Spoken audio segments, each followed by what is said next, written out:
Welcome, everybody. So, I'm live on my phone because I've limited it down, mostly because I don't have like Wi-Fi's, and I do mostly it on the phone now because it's a lot easier. And my dog is running around, so this is like the most laid back show you'll ever see. Literally laid back with my dog running around, trying to be in. But that's not the main point. The main point of this show is, and sorry if the phone is all shaky and stuff. And if you guys want, you're more than welcome to jump in and talk and show live chat room. Yes, show it.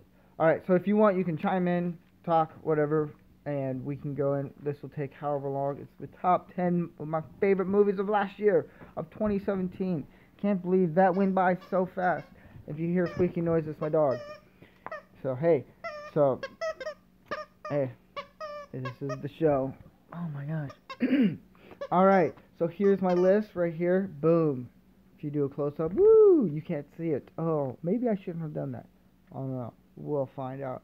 So number 10, and you'll kind of see a pattern with my movies, as my wife can agree that my list is very much a selected few. I'm a simple movie guy, but yeah, we'll see what you got, and you guys can let me know of your opinions of like why not this movie and stuff, and I'll do 10 of the worst movies, or try to, cause it'd be really hard to find 10 movies that I didn't like of last year. But let's get to it, ladies. All right, number 10 is Hitman's Bodyguard. I saw this, and with Ryan Reynolds and Samuel L. Jackson, they both have their humor, and both the actors played really well with each other, and I thought that it was fun. I enjoyed it for what it was. It was a dumb action film comedy, and it was really good. I thought Ryan Reynolds played really well with the language of Samuel L. Jackson, with his mother effer and all that. And I thought it was a very mature, grown-up adult action movie that I enjoyed, and I would enjoy watching it over multiple times. Number 9 is King Arthur: Legend of the Sword. I'm a huge Guy Ritchie fan because his stuff is in the technical realm of, like, his editing is really cool, and the way he films is very much something that I like, and you can learn a lot from his style. He's very British gangster style stuff, and I felt like doing something big like this was a huge step. I mean, he did the Sherlock Holmes movies, but I felt like he did pretty good. There were some parts in the movie that I was like, okay, this is kind of dragged on, but in the end, it was a fun movie. It was the music. I loved the music of it, and I loved the Guy Ritchie humor of it, and I felt like it was all in all a good, satisfying movie. Like I rented it on Amazon, and sorry, my dog is squeaking with toys. And I thought it was a good,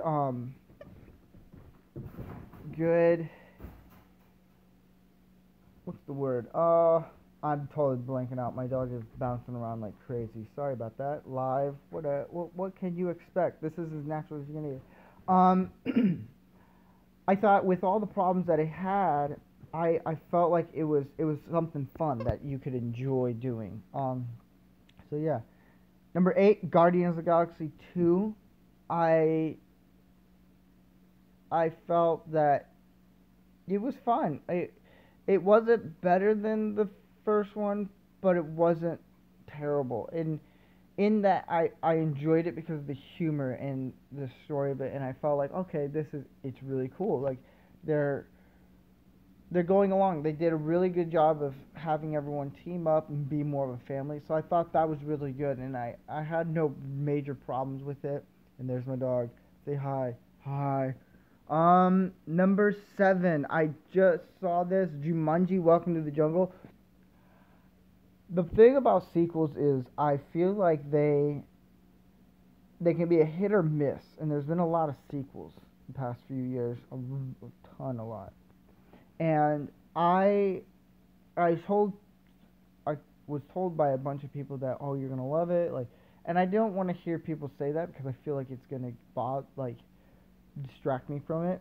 I loved it, hands down. Jack Black, like Kevin Hart and his humor is he plays the same character over and over again. I felt like it actually worked with this, and the the Rock like I'm kind of getting tired of the Rock in all these movies, but I liked him in this one.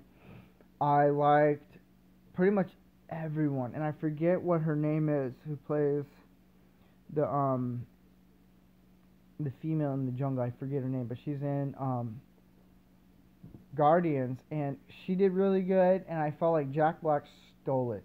Him playing a high school girl, his personality was so on par with it, and I felt like he held the comedy together because it's so.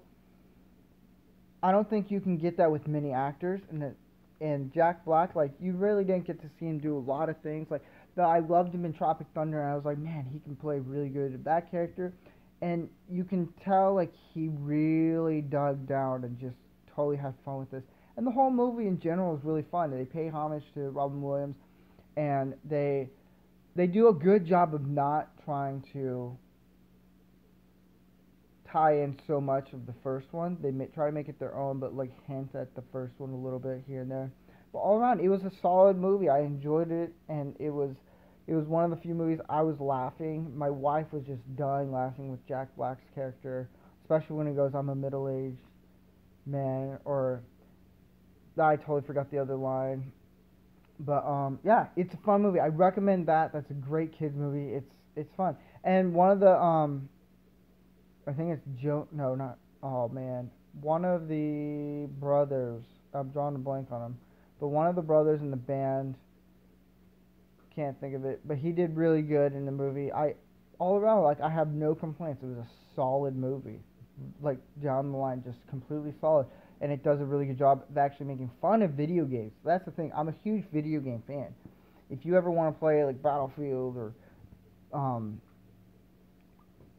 Battlefront or even Call of Duty, like, I'm totally down with that, and I love how they played on that and played the characters. Like, you would think that Kevin Hart was going to be running fast, because technically and factually, black people are very athletic, and they played on that whole video game where he's not going to run as fast, and I thought that was really funny, and so it's all around good movie. Like it, yeah.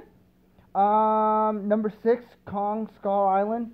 Totally loved this movie, and totally liked it. I thought the thing about me with characters and these types of movies is when you have different characters, guy, girl, whatever, and they do annoying things. Like Samuel L. Jackson played a military guy and will do things that are just like, oh, it's so annoying, or like things that what characters will do in a movie that frustrate you. Nothing like this. I thought I was gonna be annoyed by the girl and by all the characters a little bit, but they all actually played those characters how they would do it in real life, and it felt natural. I felt like this was really cool, and it was a very interesting take on it, and I enjoyed it. I cannot wait for Kong versus Godzilla and all the other monsters. I think they did a really good job of just tying everything in. The Godzilla movie, I liked it for the visuals. It's just I didn't like the movie that as much as I wanted to, but since they're tying it in, I enjoyed it. I really did. I thought it was a great take on the King Kong mythology, and yeah, all around pretty good. Number 5. So number 10, Hitman's Bodyguard. Number 9, King Arthur's Legend of the Sword. 8, Guardians Galaxy 2. 7, Jumanji, Welcome to the Jungle. 6, Kong Skull Island. You can probably see a pattern. It's going to become more of a pattern soon. What is going to be in the top 5? Who knows? Who knows? Who knows? Only I do, because I wrote the list. So good luck. I could end the show right now, and none of you would know what my top 5 or what my number 1 favorite movie was. You wouldn't even know. My wife does, because I won't stop talking about it sometimes. But number 5 is John Wick 2, or John Wick Chapter 2. I adored the first John Wick. I thought this story is never. It's literally a story that shouldn't work. It shouldn't. Even the trailer, I was like, this is gonna be the most stupid movie Keanu Reeves ever done. It's gonna be stupid. When I didn't even I bought the movie. I didn't even go see it in theaters, and I bought it because I didn't know it came out so fast when it first came out. Loved it. Thought it was one of the best action movies ever. The story was so, I wouldn't say perfect, but it's almost there. And it's one of those dumb action, like, sit there and just turn your brain off and watch it. I was engaged. I loved it. I consider it kind of a gun dance of how he did it. But John Wick 2, the story wasn't as good as the first one, which is expected sometimes. But it was good. I enjoyed it, and it was very engaging. And the reason why I enjoyed it so much was because it actually went into the whole other world. It created a world right underneath us, pretty much. And I enjoyed it. It was how Keanu Reeves uses a gun is probably the coolest and methodical way of using a gun. And you can tell he put time and effort. You can tell there are some actors you can tell that they actually genuinely enjoy doing those movies. Like Harrison Ford, he didn't really like doing Han Solo. And you can kind of tell, like, after a while. But you can really tell that Keanu Reeves really loved this film and loved this character. That you can see it. He embodied who John Wick is. Number 4, It. Yeah. The reason why I have it at number 4 is because it was something I wasn't expecting to actually enjoy.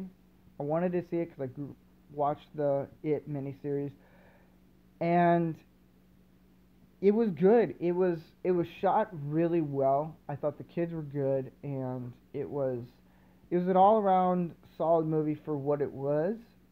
And I thought some of the suspense stuff was kind of overkill near the end, but the opening scene was the most suspenseful one that I had when I've seen any movie in a long time, and it's generally all around a good horror movie. I thought it was really good. I thought they did pretty good. I never read the book, so I don't know. I can't really judge it based from the book to movie per se. But from the miniseries to this one, it's leaps ahead. Number 3, we are in our top 3, ladies and gents. Number 3, Lucky Logan. How much did I love this movie? All the way. Freaking loved it. Because it was literally like you take Ocean's 11 series and make it a redneck hick movie in North Carolina or South Carolina. And totally loved it. Adam Driver nailed it. He was my favorite actor in that movie. He totally engaged in everything. And the accents were awesome. Channing Tatum, I'm actually enjoying him. I love his stuff. I thought I would never like his work. He is becoming one of my favorite actors because he's just genuinely enjoying this. He's one of the actors that you can totally tell he's just enjoying and having fun acting in movies. He's loving his job. And I thought he did really good. Daniel Craig, totally, like, all around solid cast. And just the humor and the way they did the heist was so good. And I enjoyed it. I never looked at my watch. I never was thinking, wow, when is this going to be done? And it's a fun ass movie. I enjoyed it. If you like the Ocean's films, you're gonna enjoy this one. It's a solid movie. It's something that you can enjoy. So number 2, wonder what's gonna be in the number 2s and the number 1. We'll see. By any chance, is there any movies that you think that you thought I would put in it, and then be like this? Like, yeah, we'll see. Um, I'm thinking about I'm coming up with a list for my 10, not worst, 10 unenjoyable films. Number 2, Logan. Um, I pretty much grew up on the X-Men movies, and I I enjoy Hugh Jackman as Wolverine, even though there's the Wolverine Origins films and not the best film per se. Um, but I felt Logan was such a good goodbye, farewell, thank you. It was pretty much a thank you note, thank you letter, and I felt they doing Logan rated R made more sense than The Last Jedi, and I felt like it was a good homage and a good thank you to the fans and all around solid. There's nothing. I felt like it was something that I felt very emotional in it because I was like, wow, I've spent like almost 20 years watching him, and it was such a good fresh of breath there to see a Logan the way we wanted to see it on the final movie. So it'll be interesting to see how they recast Logan in other Wolverine movies, but I thought it was good. I liked it a lot. So my number 1 is gonna be Baby Driver. This is hands down I ever seen, and is genuinely a genius film. The way they added the music to the how the characters did everything to the beat of the music, to how they drove the car to the beat of the music, to down to the editing, to everything. It was genuinely awesome. And I loved the story. Everything was great. And I watched the makings of it, and it seemed like such a daunting task because in movies you're never supposed to put the music into the script because you don't know how the film's going to be with the music and stuff. But it was fun. I enjoyed it. I loved it so much that I almost wanted to go back and watch it. It's such a fun, comedic, serious drama action film that you're gonna it's gonna be hard to find what you didn't like about it because I think everyone's gonna like it. It had everything you wanted in a movie. So yeah. So those are my top 10 movies. Wonder why Wonder Woman, Last Jedi didn't make it into the movie. I'll explain that probably in my top 10. But these were my 10 favorite movies and stuff. And you can kind of see a pattern. I like simple movies. But it was enjoyable. I didn't get to see like Get Out or any of the bigger films that I wanted to see just because of time and everything. And I'm sure once I see Get Out, they will just move right in that list and I'll bump something out. So, which I'm okay with. If I see something that I enjoy more, I'm okay with taking one of the movies out of my top 10 and putting something else in there. And yeah, I enjoyed all 10 of these movies for what they were. And yeah, I'm hoping and I might do my 10 anticipated movies for 2018. Who knows? But yeah, I hope you guys enjoy this. I'll talk to you later.